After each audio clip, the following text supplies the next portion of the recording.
Emmanuel Macron, qui célèbre ce mercredi 21 décembre ses 45 ans, a grandi dans une famille qui compte énormément de médecins. Une trajectoire que n'a évidemment pas suivi le président de la République, ce qui lui a valu un surnom peu flatteur au sein de son clan. Quand on grandit avec un père neurologue et une mère médecin conseil auprès de la caisse primaire d'assurance maladie, difficile de ne pas regarder du côté de la médecine au moment de choisir sa trajectoire professionnelle. CIST ce qu'ont fait Laurent Macron, le frère d'Emmanuel Macron, spécialisé en radiologie cardiaque et vasculaire dans une clinique privée de Seine-Saint-Denis, comme l'avait révélé Le Parisien, et Estelle Macron, leur sœur, néphrologue près de Toulouse.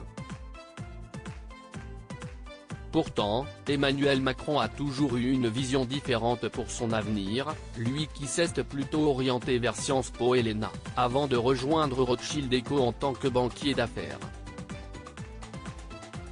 La suite, tout le monde la connaît.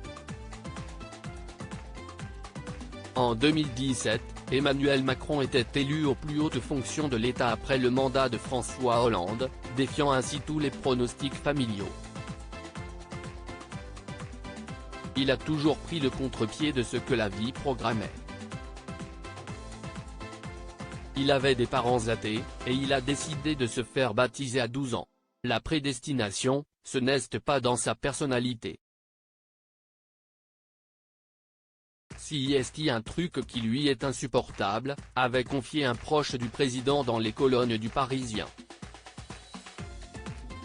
Emmanuel Macron, l'énigme de la famille Emmanuel Macron, qui a toujours entretenu des relations compliquées avec ses parents, reste néanmoins proche de son frère et de sa sœur.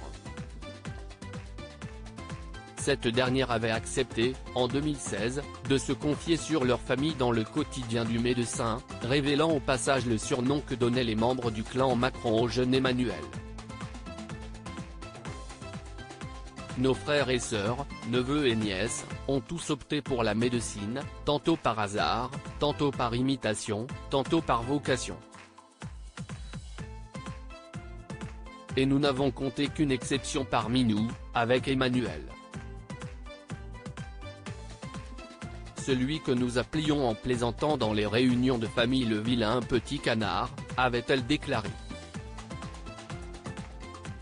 Un intrus qui a su creuser son trou.